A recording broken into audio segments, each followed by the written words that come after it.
Durkin here with Amy Dietz Graham on this fine Thursday morning. A little wet outside today, which made it difficult for me to run because I got an interesting call this morning that apparently the police are after me because I owe money to the CRA. Not again. Yeah, so I'm happy to be here. I haven't been caught by the police yet, but if I have to get up and run quickly, you know why.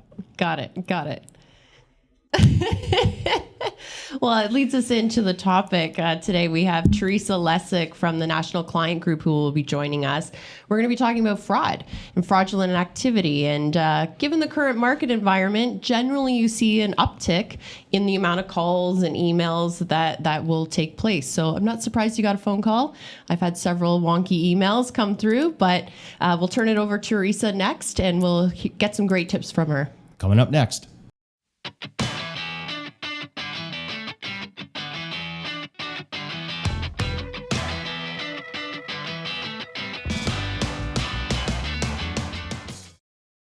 Good afternoon, everybody. Durkin here with Amy Dietz and Teresa Lesyk, which we're happy to have her join us. Teresa is the Director and Head of Cash Management for Ontario, Western Canada, the Atlantic Provinces, National Bank Financial, my old job. Teresa, welcome. Thank you so much. I've always wanted to ask you this. What do you do? That is a really good question. I tell you, some days my husband asks me that too. So I lead a team that is across the country. They are specialists in working with businesses from small to the very, very largest in their cash conversion cycle. So what does that mean? It means that they work with companies to move their money. Funds in, funds out, make the most of it while you've got it. And I know my title is really long, and that's because the area I cover is kind of specific. Everything in financial markets for the National Bank, as well as everything west of Quebec, plus national accounts in Atlantic. It's just the way we're growing right now. Right. And that's going to continue to change. So from one week to the next, you never know what other acronym I'm going to add to the end of mine. But for now, it's all about business. But you've been doing this a long time, Teresa. I have, but you don't need to bring up how long.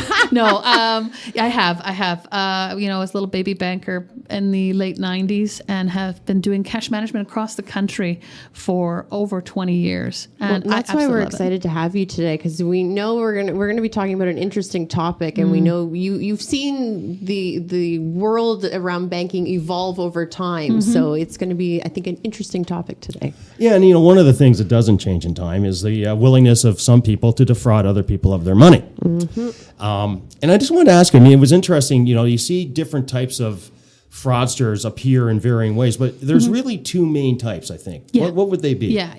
Okay, so there's the ones who just do it because it made sense at the moment. All of a sudden I'm struggling for my words, but if I go back to my own childhood, my father was a member of the RCMP, and he was in a specialized group that worked with the mafia. And you would think, considering what he did, we would have deadbolts and alarms and all of that sort of stuff, but we never did. We had the standard door lock. And when I asked him why would that be, he said, because there are two types of criminals. There are those that will take advantage of a situation because it's easy. That's the guy who walks around the neighborhood and a door just happened to be open. Right. Okay? And then there's the people who do it for a living.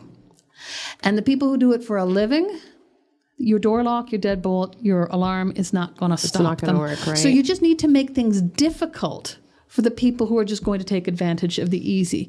He always said, if having a real job was easy, criminals would just do that. Right.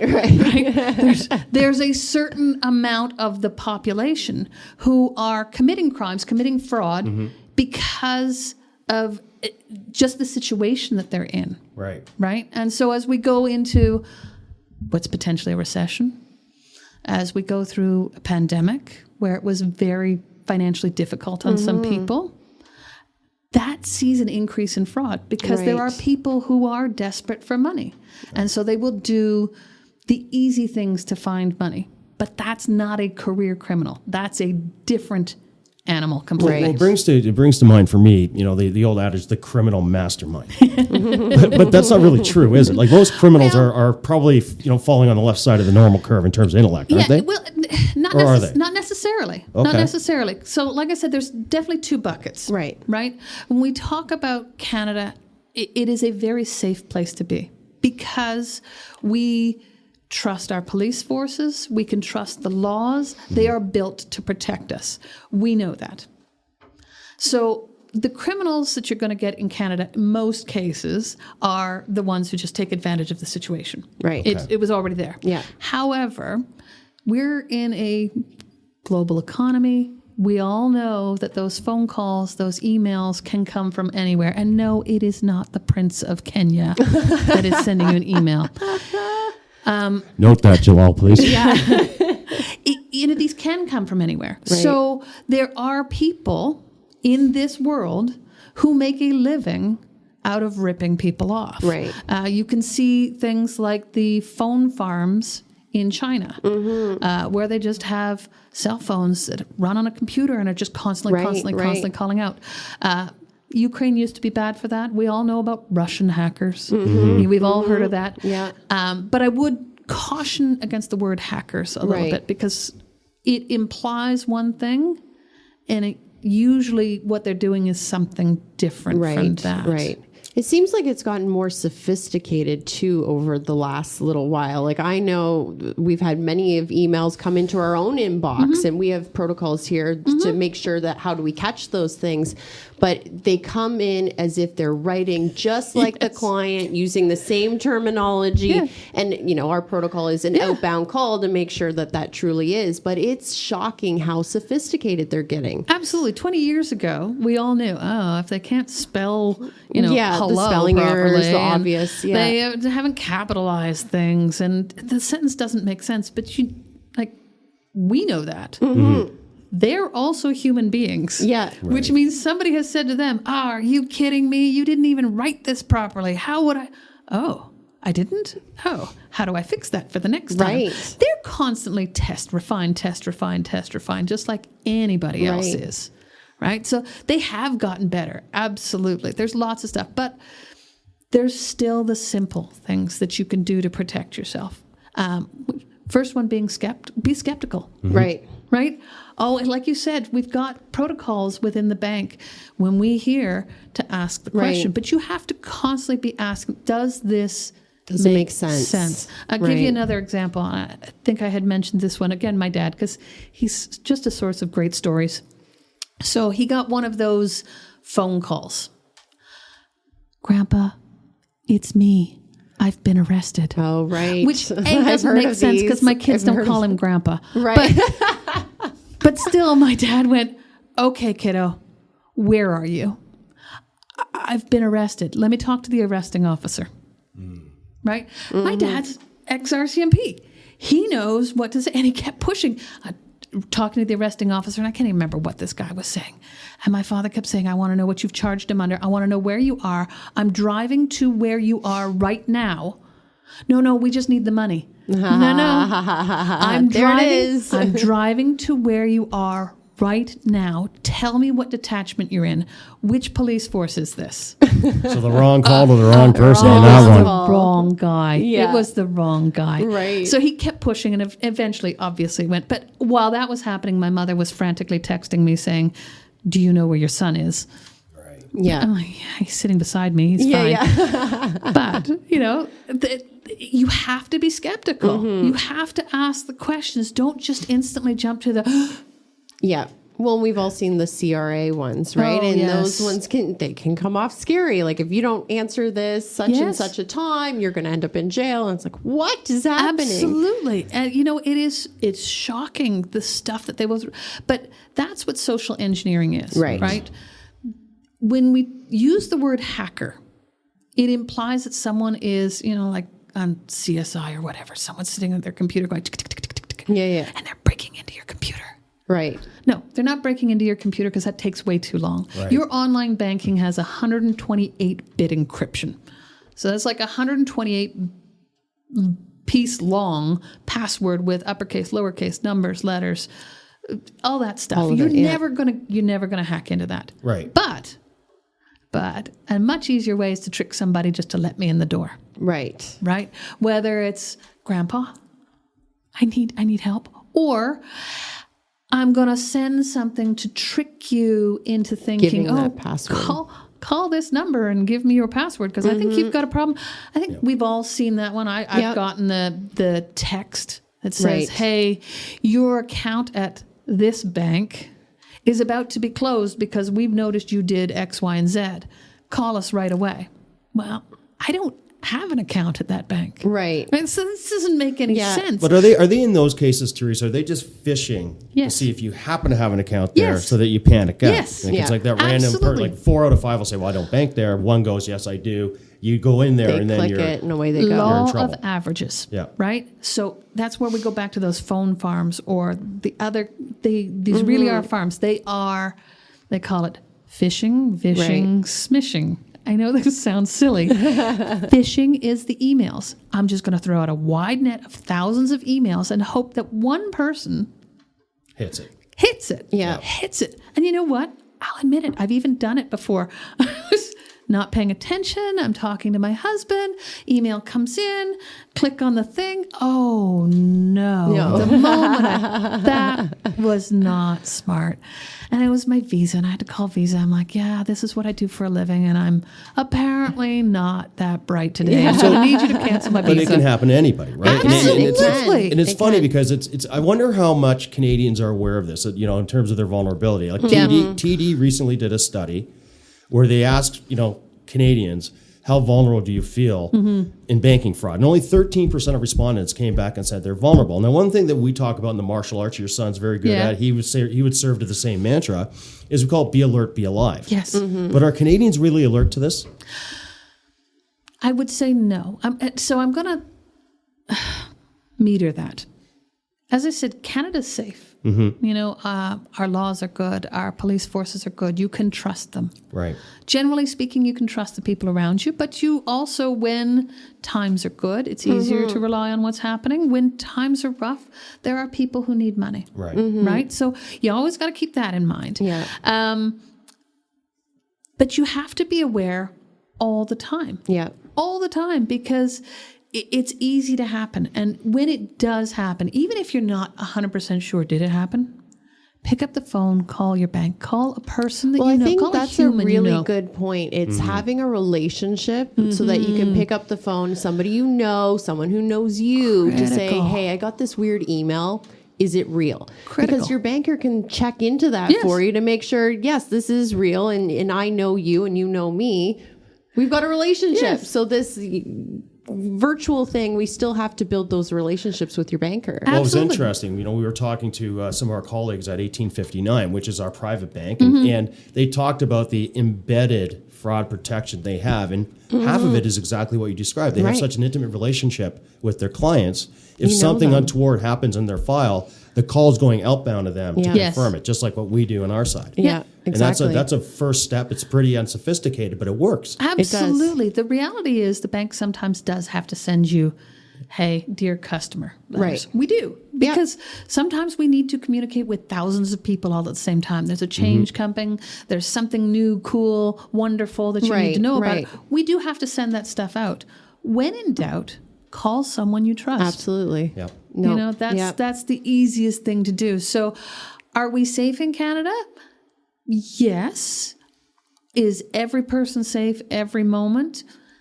Theoretically, but you know what? It's safety in numbers. Know people, talk to people, ask questions, be skeptical, and do some of the basics.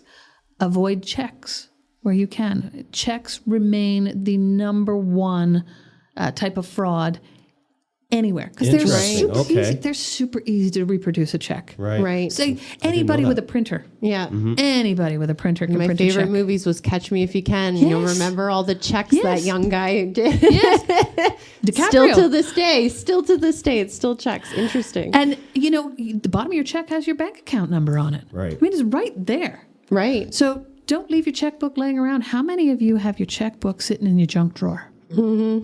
Not me. It's the most common place for them to be. So Right. your front door is open because you're dealing with the kids in the backyard and somebody's walking by. Everybody knows where your checkbook is. It's in the junk drawer. Yep. Everybody's checkbook is in the junk drawer. Now I have your bank account.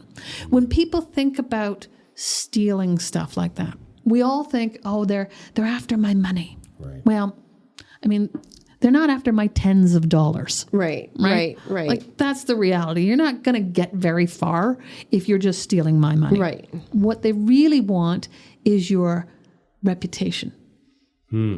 Right? You are a good person who has not broken the law, who has a good credit score, Right. who is well known with the bank. And so, if I pretend to be you, I can go and open a bank account somewhere else and run it like a good person for a little while until I start using it to defraud other people and other businesses.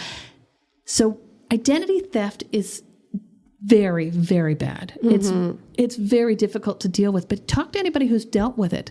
It's not that their money was stolen. It's their credit score was completely trashed, or they were accused of fraud or other things, because what they're stealing is your name and your reputation so that they can do some of the other nefarious things around businesses, right? Stealing money from businesses is much more lucrative than stealing my $10 out of my bank account. Right. Let's say you are a victim of identity theft. How hard is it to resuscitate, for instance, a destroyed credit score if that happens to you? It's hard, isn't it? It is hard. Yeah. It is hard because we have more than one credit rating agency. You've got to prove who you are. 'Cause it's also easy for a fraudster to go, oh, this wasn't me. I swear it wasn't me.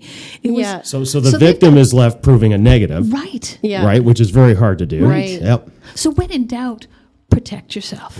Right. So when we're all frustrated and annoyed that we have to change our password a million times, there's a reason for it, right? Because the painful side, if you do get your identity stolen, it's going to take you a whole lot more effort than just remembering a different password. So I'm curious. I mean, a lot of us now at our age, I don't want to date myself, but I'm of an age that's defined as middle. Of an age, yes. Yeah, we often are carrying upward for our parents, and we're often carrying downward to our children. Yeah. Is there a segment in the Canadian population that may or may not be more vulnerable to this type of fraud? And how do we, if it's not us, how can we ensure they're protected? Yeah. I mean, it unfortunately, it is our parents. Okay. Right? I think anybody who's got kids, if you've got millennials or Gen Z, they don't trust anybody. Yeah. So Okay, that's true. All right, yeah. see, we're getting head nods from I'd across love the to try room. and defraud my daughter. I mean, that would just be a tongue lashing. Yeah, I've never. it's not going to happen. They don't trust anyone. We've raised them to be skeptical. Right. They've been brought up in a world where somebody's trying to scam you, and the Prince of Nigeria is. They know this stuff. Yeah. Our parents grew up in a different time, right? They didn't grow up in a global economy. They didn't grow up with the idea of these kinds of emails and stuff. Now, luckily, my dad is skeptical because of his own past, and he used to be a speaker about protecting yourself from fraud. So I've been learning for a long time. You know this better than anyone, You Teresa. do. I've been learning for a long time on this stuff, but even my own parents, I see them, and they're getting to an age where they get frustrated with the technology. It's moving too fast for them. Yeah. Right? And so the best thing you can do for your parents, I would say, is provide them with a sense of security. I'm here for you. Listen, I get it. Stuff is moving fast, but I need you to ask questions. Yeah. Right? When you see something, if you don't know, just put it aside. Yeah. Let's talk about it when I come to visit you next. Yeah. Or if there's a concern with a phone call that came in, take the number and say, I've got to talk to so-and-so in my family about this. You don't have to act fast. That's how they trick you. That's true. That's what social engineering is about. Yeah. It's urgent. You need it right panic now. and you've got to do something. We're going to put you in jail. Yeah. And so they create a false sense of urgency when you don't really need to make a decision until you absolutely need to. And I think the second thing, too, that I've noticed with folks that were born in a certain generation, they have a special reverence for banking institutions. And For so authority. that may make them more susceptible Yes. to that random email you get from your bank. It's not your bank, but they might think it is. It's any authority, right? It's the CRA. It's the police. It's the government. Our parents, at least my parents, were absolutely raised with a reverence for authority. Yep, And so when they're told this is urgent, I'm in a position of authority, and you've broken a rule. Right. That that releases, all sorts of energy within their own bodies, and Right. the panic. And last thing I want is my parents panicking at this age. Yeah. At any Yeah. age. I don't want you to panic, Mom. Yeah. But we don't want that, right? So I have to tell a quick story. We have a client, she's in her 90s and she lives in her own home. And she's very good at catching these scams, but she's come up with a strategy. So when these calls come in and she knows that they're trying to scam her, she has a referee whistle. And she will blast that whistle into the phone That's and great. they just never call her back. So That's fantastic. she's figured it out, but it's she's very skeptical, to your point. That's She's great. always thinking, what is this? Who's calling me? Why are you calling me? And someone who is really, really trying to do the right thing and reach you will find a different way, Yeah. right? Yep. If the police really, really wanted to reach you, they would come to your house and they would talk to you. Yeah. Right.